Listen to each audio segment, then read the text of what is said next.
what's most likely to happen? Jaren Jackson Jr. winning Defensive Player of the Year. B, Taylor Jenkins winning Coach of the Year. Or C, Ja Morant making any All-NBA team, third, second, first, but does an All-NBA team, period. Which one do you believe is most likely to happen? Being able to ask those three questions and legit make a case for Jaren, Taylor Jenkins, and Ja I think speaks well to how well the Grizzlies have played this year. With that being said, I think for me the easiest answer here will be Jaren Jackson Jr. winning Defensive Player of the Year. For me, that one's something that's not even close. There's talks about, Brook Lopez and him getting it, which, if you look on paper, then, I guess you can at least understand it maybe a little bit. But then, I've definitely heard and kind of seen instances where most of his defensive plays is he's playing alongside Giannis, which is another good defensive player within himself, within his right as well too. So Jaren Jackson Jr.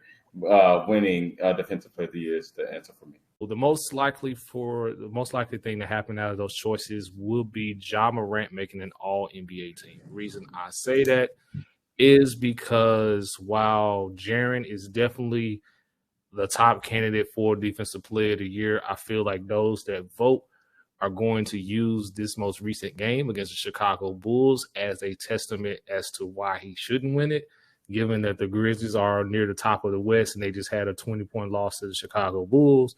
Whereas we all saw Brook Lopez get destroyed on national TV against the Boston Celtics. And I can see the media saying, well, it's the Celtics. This was supposed to happen per se. But in the case with Ja, I honestly, as I look at the format as it is now before the new CBA takes effect, and we'll talk about that later, I don't see another guard possibly that can potentially keep Ja off at the very least a third-team All-NBA. I'm thinking now Dame, who's claiming he should be first, probably should even be mentioned even in this conversation at all, and they're looking to shut him down. Steph has been in and out of the lineup. If I'm not mistaken, he's missed more time than Ja. So that takes him out. Who else do you really have at this point? I mean, you can give a nod to De'Aaron Fox, who's have a hell of a season, who I don't see him getting anywhere higher than second if he does get a nod.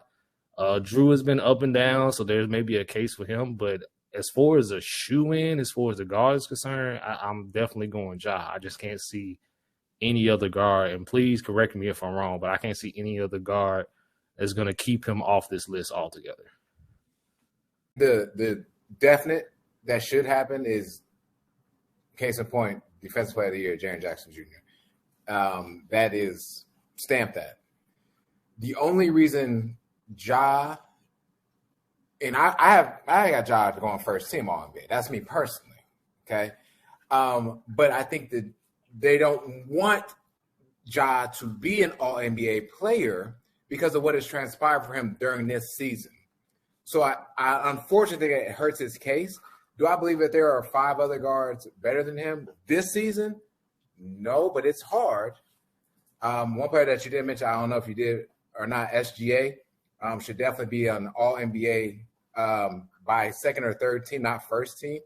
I think you mentioned Jrue Holiday. You got Dame. It's mostly in the West, to be honest.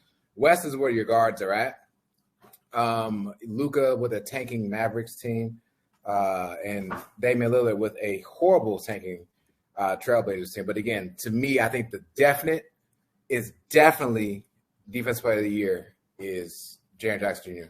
Coach of the Year, Jenkins will have some votes, but no, he's not going to get it. And that's very unfortunate. And again, I don't believe that they'll give Ja All-NBA anything. He should at least be at the very least third All-NBA, but because I feel like the media wants to continue a possible narrative about this, because again, think about how much coverage there was during the bad times of this. And then think about the media coverage that's been since he's been good on the good foot, so to speak. It's just null and void, unfortunately. So, but Ja deserves first team. In my opinion, Ja is first team. I'm going Jaren Jackson Jr. Defensive Player of the Year easily. What I mean by easily is the fact that, we brought up everybody bringing up the Brook Lopez.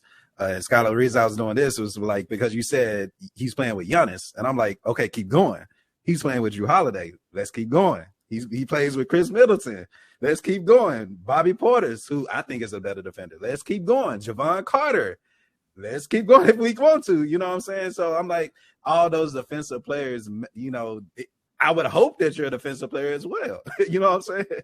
So that's get Brook Lopez. Go and get him out of here.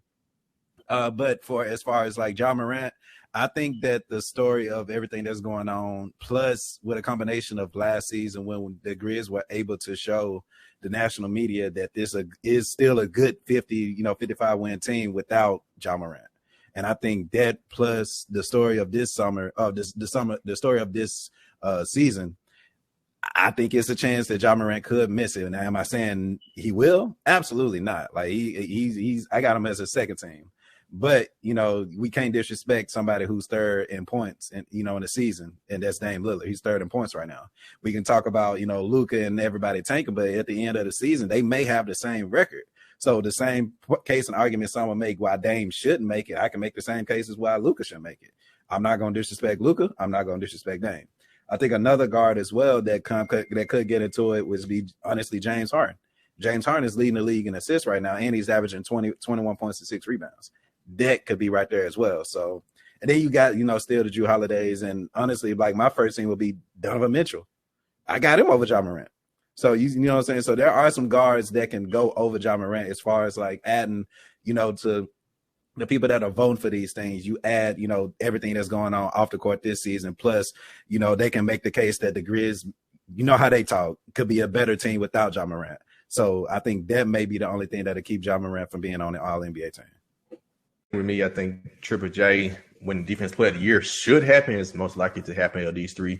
Taylor Jenkins winning Coach of the Year. Mike Brown got that locked up. Yeah, I can't even. I know I saw someone say I think Mike Budenholzer could get it. I'm like, no, Mike Brown got that locked up. Stop it. Come on. Right. Please. Yeah. Please. I know they got the best record now, but please. You go on to all NBA teams. There are so many guards along with what happened with Ja Morant. And that whole situation will be exactly what happens. I caught that she did like the beam. I caught that.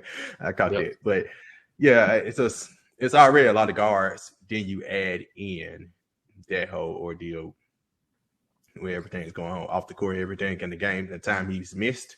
I can see that factor into that as well. And it leaves Jaren Jackson Jr. Like he's the best defensive player in the NBA. They can quit with this Brook Lopez stuff. You got Giannis and Drew Holiday and people out here who guard him before the players even get to you. Like, you're not even the best defensive player on your own team.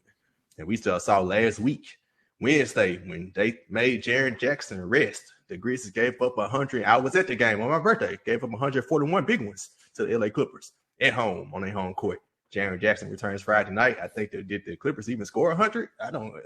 They did. They barely scored 100. I don't think they did, though. So, hey, they let you know all you need to know. And like y'all said earlier, Brook Lopez, Milwaukee Bucks getting smoked on that 40-pack by the Boston Celtics the other night at home. Were Brook Lopez there? Yeah, on a good look. So, Jaren Jackson, it was just a bad night. Just a bad. Everybody got him. That's what's up. I agree 100%. Jaren Jackson Jr. is DPOY. But just keep that in mind. Like, as we're talking about what happened earlier, this past week with Boston and Milwaukee, people are talking about what just happened in Chicago as well. So just keep that in mind. And that's a great point, too, because with two players like that who are probably tit for tat for the award, who is kind of jumping game by game, you're right, that actually could be, unless Brook Lopez later this week do something. So to your point, it could be like the recency bias, the most recent thing they see. They go for it. Exactly. Yeah, and I was about to say, I honestly want to know, like, how close do people really think that race is? Because I think, again, I know we're probably in some form of fashion being biased because, we're Grizzly fans, we have this Grizzly podcast.